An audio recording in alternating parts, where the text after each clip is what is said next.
Good afternoon, ladies and gentlemen. I'm thrilled to be here in front of you all. First to the media, be kind to me today. It's my day, so you celebrate me. I believe most of you know me as Fatima Jabi, and officially now Fatima Maada.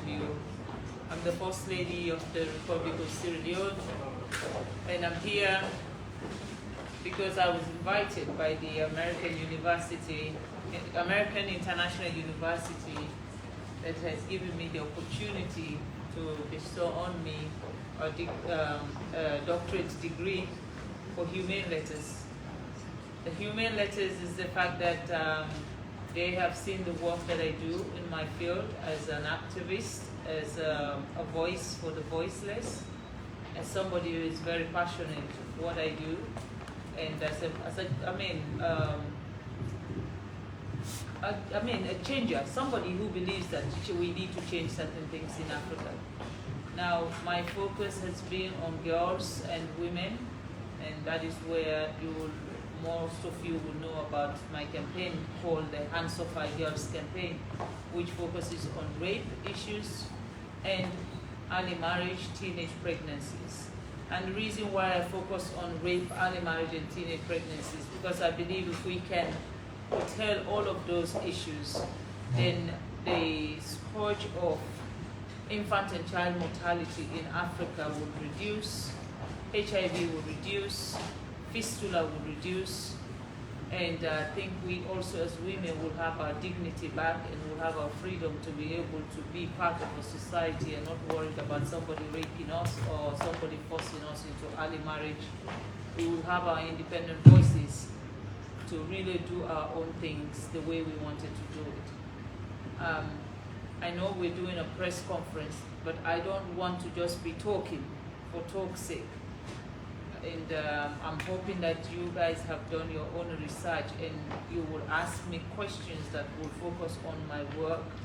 I don't answer personal questions anymore. You don't mind me, but that's what it is. Personal questions or something that you want to ask me that you feel is personal, you can use my Facebook page and inbox me, and I'll answer you privately. If you want to ask me a question, I would appreciate it. It focuses around my work, or it focuses around Sierra Leone or the Gambia or Africa, then I would truly appreciate to answer that questions. So I don't want to lead you on. I don't want to give you the questions that you should be asking me. I've introduced myself, and my work focuses around gender equality. My work focuses myself around the safety of girls and the safety of our children. And I believe that empowering a girl and giving girls the opportunity to go to school, remain in school, and finish their education is the best thing that you can do for Africa today.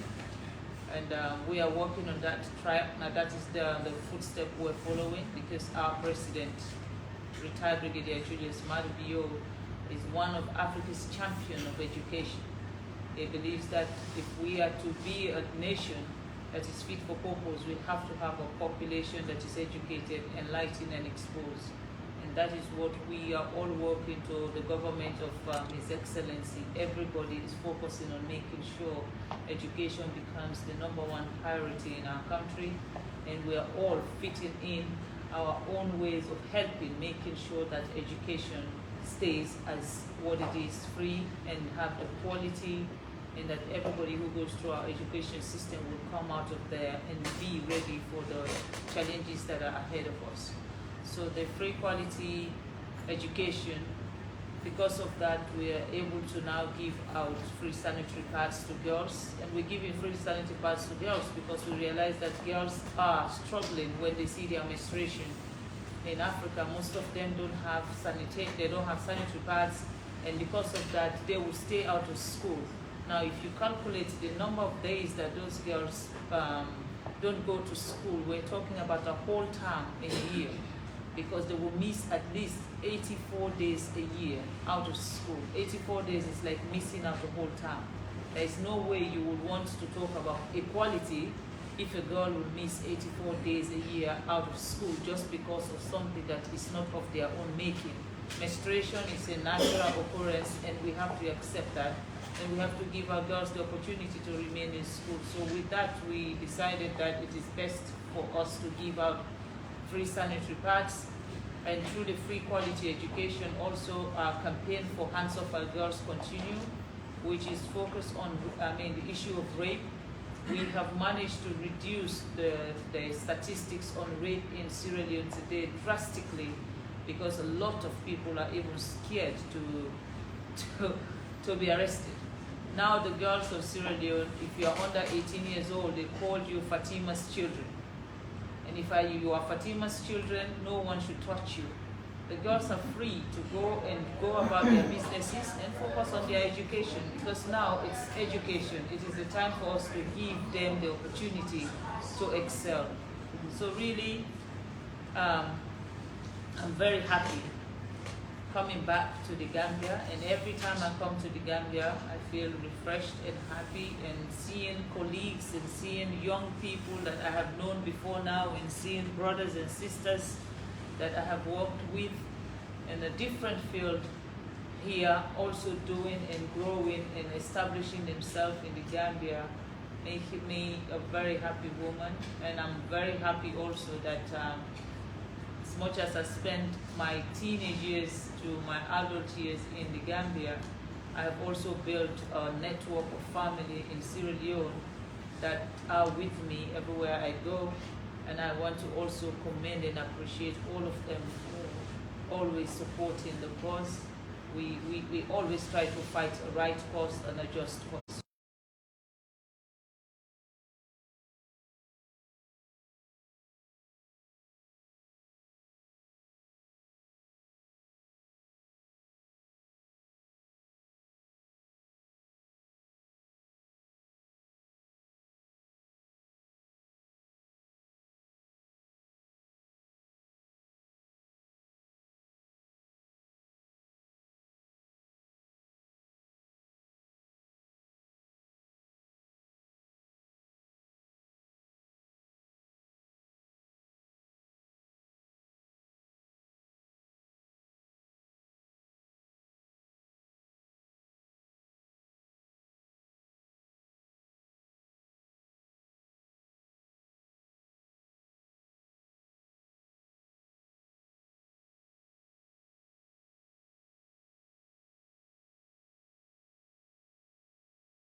You know, of course, it's like fighting corruption. Anything you fight that is a social norm, they fight back about it. But I started calling names and calling institutions that I know are prone into rape.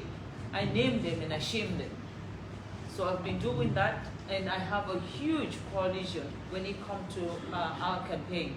And the first people or the first institution that signed up to that coalition are the police. The police are my biggest champion right now, because I called out their names, I name and shame them, and they joined me in my campaign.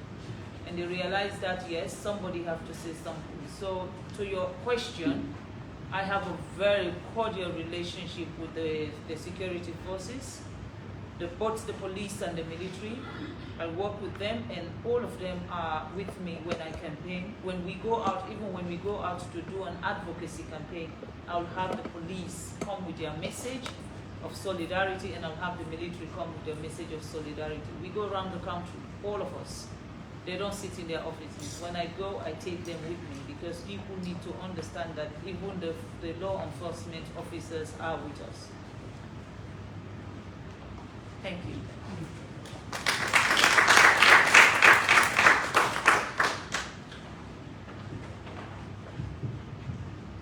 Thank you very much. I am Abdullah Dabo from Paradise TV. Madam, congratulations and welcome home. All what you've mentioned prior, it has shown that they are reactive measures. Are you also embarking on proactive measures to ensure that all these social norms are manifested in order to empower girls or women? Thank you. It's not easy, but we have the most supportive presidents today when it comes to gender issues. And the president have changed so much laws in favor of women. Policies that you would not imagine an African president will touch, the president have touched those policies, which include the rights of a child, which now we have an established special court for rape. If you are raped, the president has changed the law. Before, you rape a child and then you will just get a slap in the hand and that's it, you go away. Now, if you are found guilty in court, you are sentenced to 15 years minimum. So that is a deter, that is making people understand that this is not a joke, and we are not joking. But we have the total support of the government of Sierra Leone, and our biggest champion, who is right at the front of the country and on all gender issues in our country, is the president himself. So yes, he's there.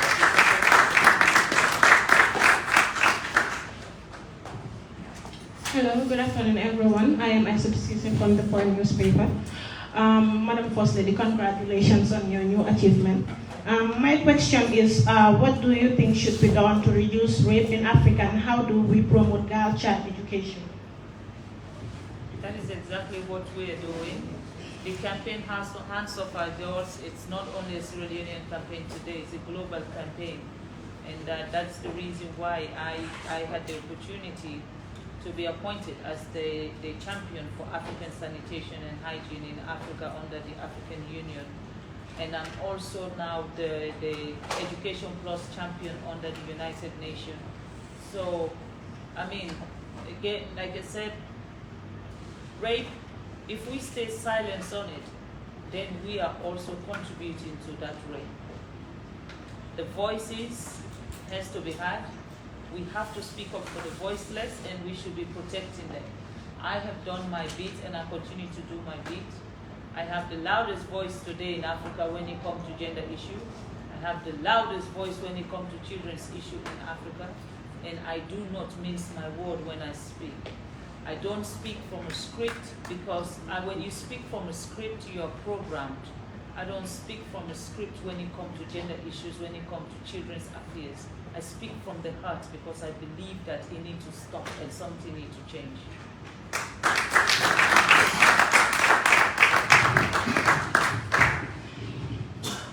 Good afternoon and congratulations, Madam First Lady. My name is Binti Jalo from iAfrica TV. I want to ask, you are currently running a campaign called Hands Off Our Girls, and in Sierra Leone, of course. And it has made a big... If you come on my stage and contest as a beauty queen in this country, you are classed as a wayward girl. They just like, you know, you like, oh, now she followed Fatima Maada. That was it. And I felt for those girls, but I did have girls that were determined and they were ready to do it. That's the competition. I was the first person who was given a vehicle here. When you win the Face of the Gambia, I'll give you a vehicle just for an incentive, just so that a girl would have the voice to say whatever they wanted to say and do whatever they wanted to do. And at that time, I have to be very grateful to the then government because they supported the project. Not supported financially, but they give me the enabling environment to make sure that I was able to reach out to as many girls in this country as possible. And most of those girls today, I am so proud of what they have become. I see them on TV, I see them on radio, I see them owning their own businesses, I see them excelling in so many things that they, in reality, they would not have. I used to go to hairdressing salon. My mom stopped going to a hairdressing salon because there was a mother in a hairdressing salon where my mom went to do her hair. And the mother said, oh, everybody, my children, my husband, everybody talk about Fatima, Fatima, Fatima in my house. I wish I could just kill that girl. My mom was sitting there. She said nothing. She packed up her bag and she left that hairdressing salon. And that was the last time my mother went to a hairdressing salon. Just because I wanted to empower girls. I wanted to give voices to these girls. And that happened here in the Gambia. But I've been blessed with opportunities with so many women who I have worked with. You know, one such woman is sitting here, Fatima Maada. We were classed as the wild street girls of the Gambia. That is how bad it was. But we believe in what we wanted to do. We know our direction, we know exactly what we wanted to do. So from that thirst of knowing that you can actually bring a change in a society, because I have girls before I left and finally, turned back my focus to Sierra Leone, I have a troopers of girls who were standing for themselves and they would not allow anybody bring them down again. So I left as a satisfied woman and went to Sierra Leone. And then when God gave me this blessing and opportunity to be a first lady, I now have a bigger platform, and a platform that enables me to be able to do more. And this time, I will not be selective of who to help. I can do it for everybody and open my hands to everyone who wants to come. So, really, I will tell you, my experience here in the Gambia emboldened me and gives me more zest and gives me the confidence to go out and say, let me find a way of changing the world. And that's what I'm doing. Thank you. Good afternoon. I'm Mahmoud from Paradise TV. I have a few questions, but I'll just go them one after the order that you mentioned. In any activity, the most important and the most vital thing needed is funding. And obviously, First Lady is not an act of parliament in Sierra Leone. So where is this funding coming from? Do you have partners that you're working with, or is it coming from your pocket? It cannot come from my pocket, sir. What we do as a First Lady, you should have a personal relationship with your people. That is what you should have. Most of my campaign are funded by Sierra Leoneans themselves. Like I said, when I wanted to start the free sanitary pad, I went on national TV and I asked the Sierra Leoneans to believe in the project. If they believe in your project, wonders does happen. I do functions, I do fundraising, I do dinners, I do concerts. I go out myself as a First Lady and I sell tickets like any market woman in Banjul market. I do that because I'm doing it for my people. So my fundraising drive has grown from raising $10,000 to raising the $1 million that I need for my project. And I do that once a year, sometimes twice a year. And every single penny I raise when it comes to my position as a First Lady is invested totally back to the country. And what God has blessed me with, God has blessed me with a group called the JMB Women's Wing and Associate Members. All qualified people, everybody have money of their own, and they don't work for government. Only few people work for government in that group. And when I want $50,000, they will raise it in 1 hour. That is the blessing. And they don't raise it by going out and fake checks, no. They will count the money there and put it because they believe in the cause. So the Hands of Our Girls is not my campaign, it's the people's campaign. And the people fund the campaign. The government of Sierra Leone also, when they see the need that this is something that we need to do, and they wanted to use my service to go around the country, they funded. And that is why the office of the First Lady is under the office of the President. So the President has the sole right to choose who he wants to take his campaign, where he wants them. The President has empowered me as the First Lady to take the Hands of Our Girls campaign to the people. So which means if I have to go, they have to buy my petrol. If I have to sleep there, they have to pay my hotel bill.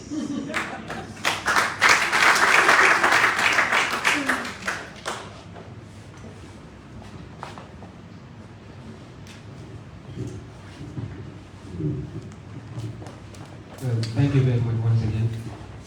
Now, as far as youth countries. For me, I believe that Africa has a lot of issues, and every First Lady has something they're very passionate about. But I believe one issue that we all have in common is the issue of rape and the issue of early marriage. And I'm hoping and praying that African First Ladies will see this as not a threat to their husband's position, but they will see this as an opportunity to change the world. I am not in any champion, but then my plea will be to them, let us champion things that are sensible. Let us champion things that are of our making and we can stop them. Let us champion issues that will actually give women voice and give them the freedom. There is no greater campaign we will have as First Ladies than having African women be part of nation building and be free and be competitive as men and have the same opportunity as men. I don't think anything will be bigger than that.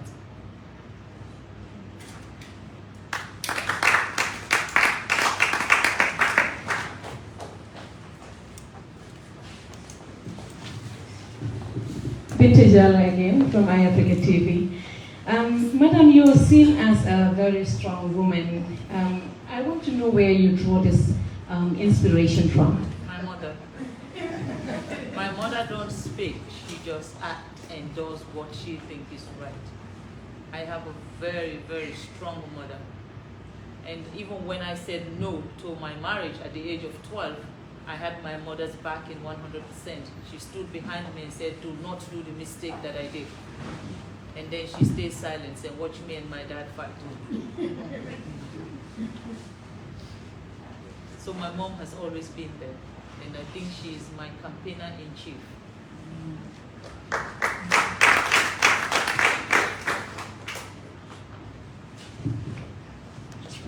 This will be my final question.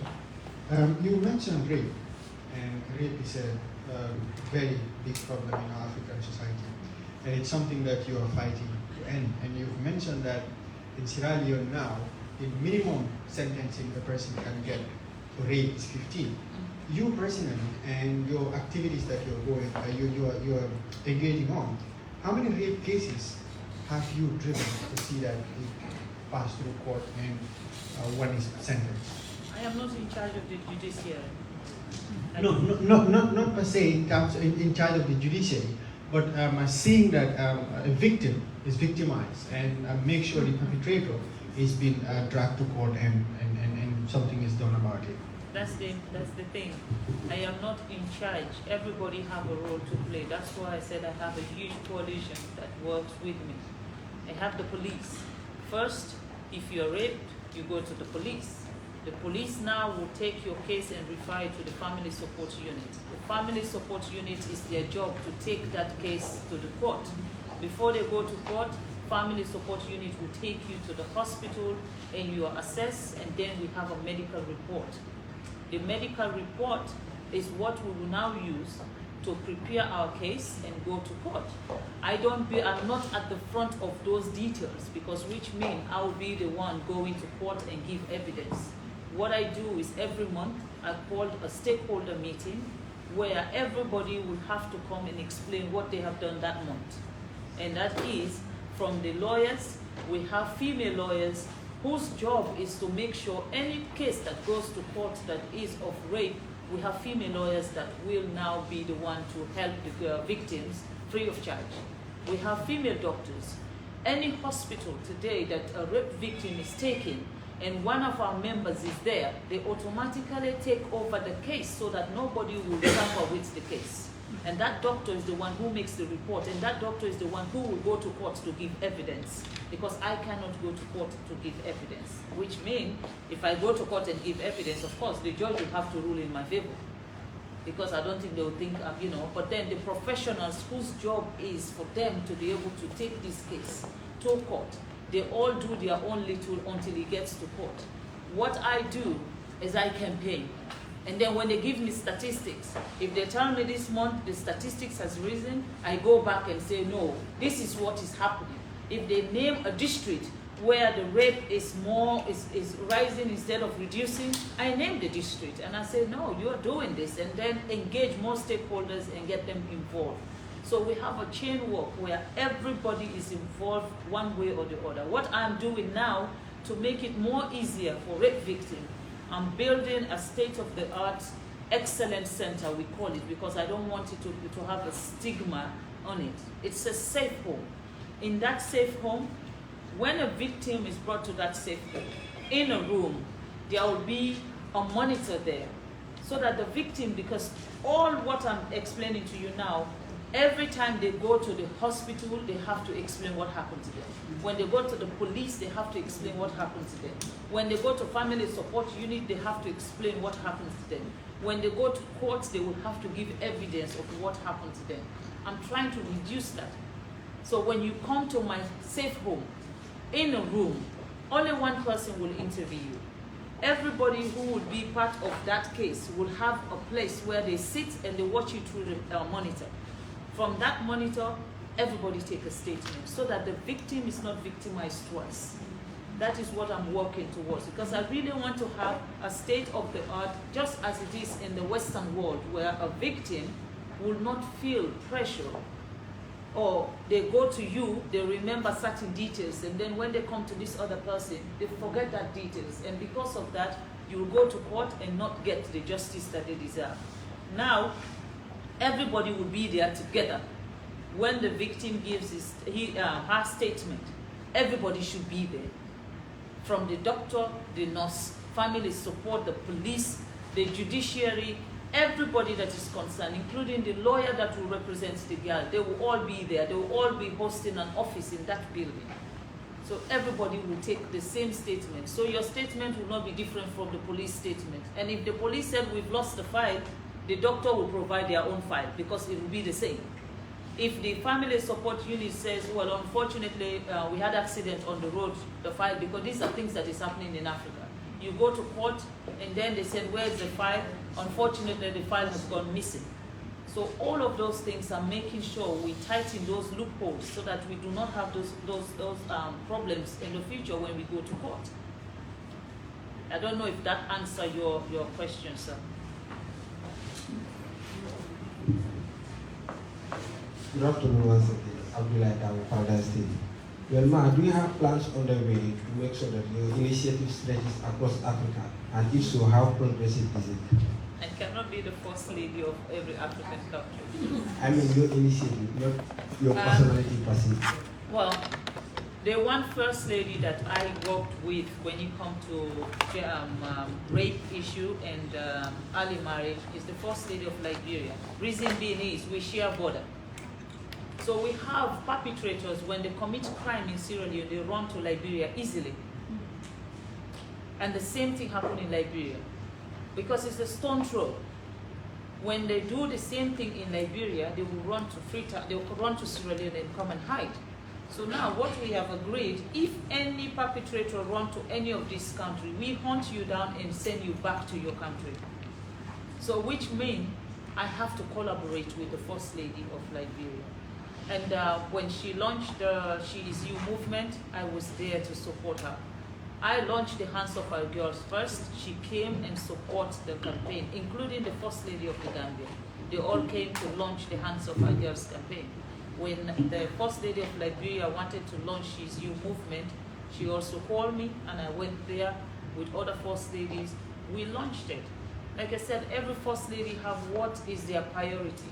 I cannot impose my priority on them, but I'm hoping that they will see this as not priority, just a case, but they see it as necessity that Africa truly needs this.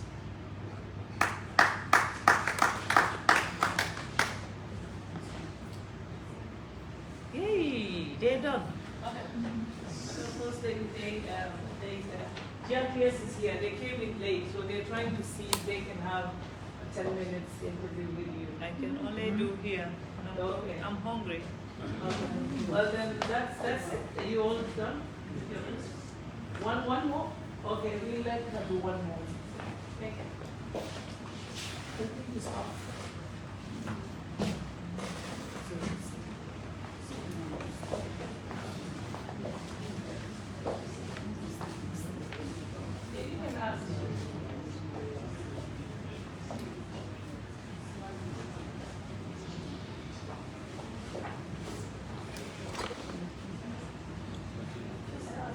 My name is Leone from Stanley.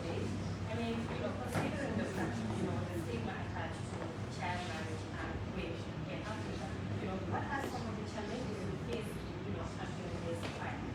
What are the challenges? The challenges, you face while, campaign. The perpetrators will always fight back. When I won the Hands Off Our Girls campaign, the men, they said, hands off our pockets. So they're telling me that the girls are going after their money in their pocket. And I actually went back to try and educate them. But today I can tell you, no man in Sierra Leone would want to chase a little girl because they would not want to be my friend. Let's just put it that way. With early marriage, what we have seen now is because of the free quality education, we have more girls in school, and the campaign of the Hands Off Our Girls all over the country has kept the girls in school. So normally before first term, you'll have a whole classroom full of people, but then by the second term, 30 or 40% of the people who have dropped out of those classes will be female. It's not the case anymore. Now you will go back, after first term, you will find 95% of girls are still there. So which means the message is in every household. And there is nowhere in Sierra Leone, there is no household in Sierra Leone that does not know the campaign Hands Off Our Girls. In fact, you have in the provinces or some rural areas, they believe that Hands Off Our Girls is a law. We still have to explain to them that no, it is not a law, it's just a campaign for you to know this should not happen to your child. But if it does happen, this is what you need to do. We go back to them and explain to them. Because even now, as I speak to you, if I am not in the country and someone is raped, they go on social media. If they can't find any means of reaching me, they go on social media and say, my first lady, somebody have raped my daughter in this province or in this village or this blah blah. So I'll get to see those things and I'll alert the police to look into it immediately. So the challenges are there, but the opportunity of them understanding that this is a problem that they themselves will not want to be part of has made it much rewarding. How does it feel like being a first lady in a different country? Do you want the Sierra Leonean to be there?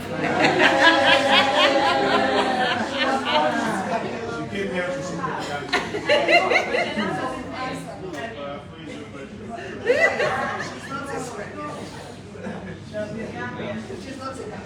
Oh well, you know what? I am an African first lady. Does that answer your question?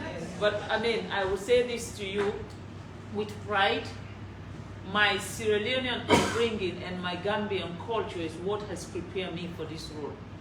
So I am a very proud person. Thank you, everyone. Thank you so very much.